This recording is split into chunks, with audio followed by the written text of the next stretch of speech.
માહી પહેલાં એની પાસે જે આકારો છે ને એમાંથી એનું મનપસંદ એક રમકડું બનાવશે, પછી એ બોલશે, એ બોલે એ સાંભળીને કોણે રમકડું બનાવવાનું?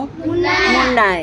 જો મુન્નાએ એના જેવું સેમ રમકડું બનાવી દીધું તો છોકરાઓ તમે જીતી ગયા, બરાબર છે? મુન્નો જીતી જશે, અને જો નહીં બન્યું તો છોકરીઓ જીતી જશે.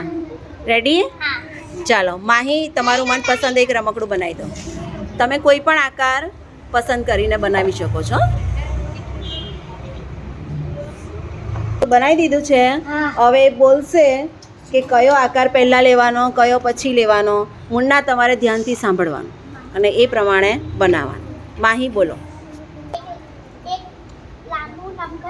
એક લાંબો લંઘન લો. હા, પછી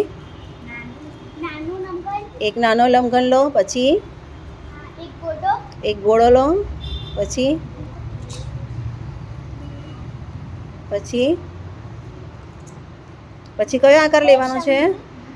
શંકુ લો. એક શંકુ લો. ઓકે. પછી બે નળાકાર લો. હવે કઈ પતી ગયું? ચાલો, તારે મુન્ના કશું પૂછવું છે? મુન્નાભાઈ તમારું આપી દો મને રમકડું. ઓકે, આ મુન્નાએ બનાવ્યું છે, બરાબર છે? જે પ્રમાણે માહી બોલી એ પ્રમાણે મેં બનાવ્યું છે. હવે માહી આ જ આકારો લઈને માહી એ પણ બનાવ્યું છે, બરાબર છે ને? હવે આપણે માહીનું જોઈશું. લાવો માહી બેન તમારું. આ માહી એવું સેમ સેમ છે. હા, જો આકારો તો એણે એવા જ લીધા. આપણે કીધું કે લંઘન લો તો એણે લંઘન લીધો, આપણે પણ લંઘન લીધો. પછી કીધું કે નાનો લંઘન તો એણે નાનો લીધો.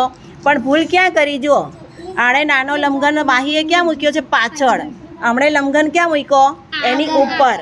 તો જો આવું હોય ને તો પૂછવાનું કે ભાઈ લંઘન ક્યાં મૂકવાનો છે? ઉપર, પાછળ, ક્યાં? પછી જો નળાકાર તો બે નળાકાર એને આમ ગોઠવ્યા છે, આણે બે નળાકાર ઊભા મૂક્યા, બરાબર ને? હા, પછી શંકુ જો એણે અહીંયા શંકુ, આણે આની પાછળ શંકુ મૂક્યું. એટલે જો આ એણે વર્તુળ ગોઠવ્યું. આણે વર્તુળ ક્યાં ગોઠવ્યું? નીચે. આની નીચે, શંકુની નીચે વર્તુળ કર્યું. હવે જો બંને રમકડા એક સરખા દેખાય છે?